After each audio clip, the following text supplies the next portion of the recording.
की जय, सभी देवियों की जय, सभी देवताओं की जय। हे दोस्तों, हमारे चैनल में आप सभी का स्वागत है। दोस्तों, आप सभी जानते हैं कि 8 जून 2025 को प्रदोष का व्रत रखा जा रहा है।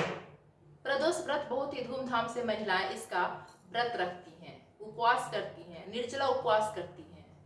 सबसे बड़ी खुशी की बात यह है फ्रेंड्स कि हमें देवों के देव महादेव के आशीर्वाद के साथ सूर्य देव का भी आशीर्वाद प्राप्त होने वाला है, क्योंकि जिस तरह प्रदोष का व्रत शिव भगवान जी को समर्पित है, उसी प्रकार रविवार का दिन सूर्य देव को समर्पित है। तो है ना खुशी की बात, हमें देवों के देव महादेव के आशीर्वाद के साथ साथ सूर्य देव का भी आशीर्वाद प्राप्त होगा।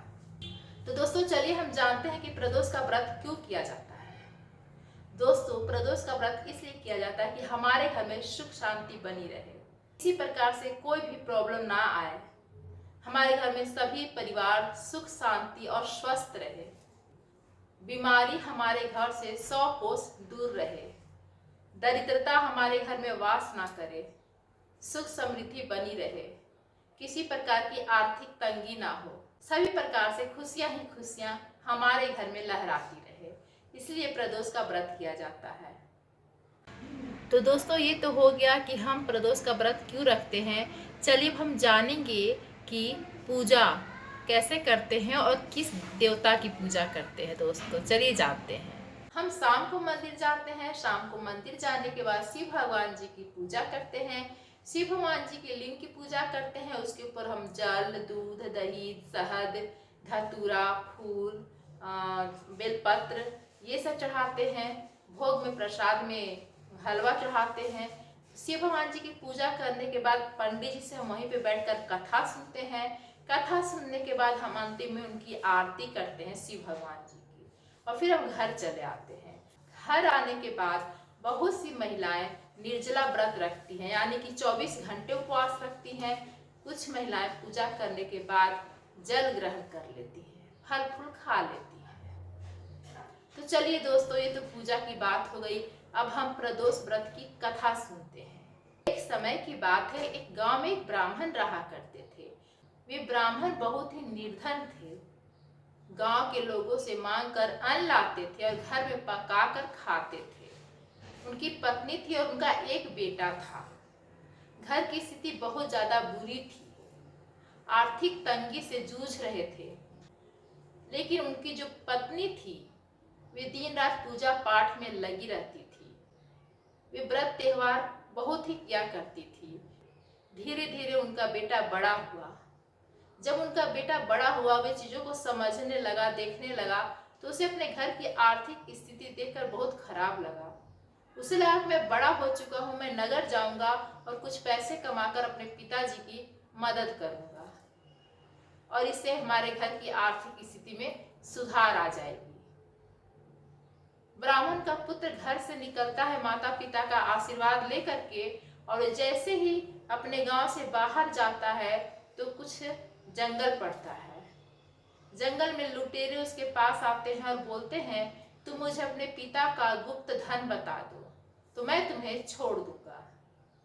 ब्राह्मण का पुत्र बोलता है, ऐसा तो कुछ है ही नहीं, हमारे पिता तो बहुत ही निर्धन है, उनके पास देने के लिए कुछ भी नहीं है। लुटेरे बोलते, तुम्हारी पोटली में क्या है? ब्राह्मण का पुत्र बोलता है, पोटली में सूखी हुई रोटी है, मुझे माँ ने खाने के लिए दिया है। लुटेरे खोलकर देखते हैं तो उसमें सचमुच सूखी हुई रोटी रहती है। लुटेरे आपस में बोलते हैं, तो सचमुच बहुत निर्धन है, इसे छोड़ दो, हम दूसरे को लूटेंगे, और वहां से चले जाते हैं। ब्राह्मण का पुत्र भी वहां से जाने लगता है। जाते जाते जाते एक नगर में पहुंच जाता है। जब वे नगर में पहुंच जाता है, पैदल चलते चलते वे थक जाता है, क्योंकि वो अपने गांव से पहली बार बाहर निकला होता है। अनजान, हर लोग अनजान, हर जगह अनजान। उसे एक बरगद का पेड़ मिलता है, वे थका हारा वहां पे बैठ जाता है। जब उसके पत्तों से ठंडी हवा लगती है, वे वहीं पे सो जाता है। उधर जो राजा होते हैं, राजा के सिपाही उस लुटेरे को ढूंढते हैं। ढूंढते ढूंढते जब नगर में देखते हैं अनजान लड़का को, तो उन लोग सोचते हैं यही चोर है, और उसको पकड़ के राजा के पास ले जाते हैं। राजा को बोलते हैं, मैं लुटेरे को ले आया। जो राजा होते हैं उसे कारावास में डलवा देते हैं। वे अपनी सफाई देता है कि मैं चोर नहीं हूँ, लुटेरा नहीं हूँ, लेकिन राजा एक नहीं सुनते, उसे कारावास में डलवा देते हैं। उधर जो ब्राह्मण की पत्नी होती है, इस जो लड़के की, जो कारावास में लड़का है, उसकी जो माँ होती है, प्रदोष व्रत का पूजा की रहती है, व्रत उपवास की भी होती है और पूजा पाठ करती है और भगवान जी से प्रार्थना करती है, हे देवों के देव महादेव, हमारे पुत्र की रक्षा करना, वे जहाँ भी हो अच्छे से हो, मेरे पति की रक्षा करना, मेरे सुहाग की रक्षा करना, मेरे पुत्र की रक्षा करना, सबकी सलामती के लिए भगवान से प्रार्थना करती है। रात होता है, भगवान भोले बाबा राजा के स्वप्न में आते हैं और बोलते हैं, हे राजन, जिस लड़के को तुमने कारावास में डाला है, कारागार में डाला है, वे निर्दोष है, उसे तुम छोड़ दो, सुबह होते ही छोड़ दो, वरना तुम्हारा राजपाट सब नष्ट हो जाएगा। राजा सुबह उठता है और तुरंत ही उस लड़के को अपने पास में बुलाता है और पूछता है कि तुम सच सच बताओ, कौन हो, कहाँ से आए हो। वे लड़का सारी बातें बताता है। फिर राजा बोलते हैं, तुम्हारे माता पिता किस गांव में हैं, कहाँ पे हैं? तो बोलता है, मेरे माता पिता इस गांव में हैं, निर्धन हैं, गरीब हैं, स्थिति उनकी बहुत खराब है। जो राजा होते हैं अपने सिपाही को भेजते हैं कि जाओ उन्हें पकड़कर मेरे पास ले आओ। सिपाही जाते हैं, पकड़कर उनको अपने पास ले आते हैं और जो ब्राह्मण होते हैं उनकी पत्नी बहुत ही डरे डरे सहमे सहमे से रहते हैं। बोलते हैं, हे राजन, मैंने कोई गलती नहीं करी, मुझे माफ कर दो, मैंने कोई गलती नहीं करी। राजा बोलते हैं, आप लोग डरिए नहीं, ऐसी कोई बात नहीं है, गलती तो मुझसे हो गई, आपके निर्दोष बच्चे को मैंने कारावास में डलवा दिया, क्षमा कीजिए। और उसके बाद जो राजन होते हैं अपनी गलती को पश्चाताप के लिए उस ब्राह्मण को 5 गांव दान में देते हैं।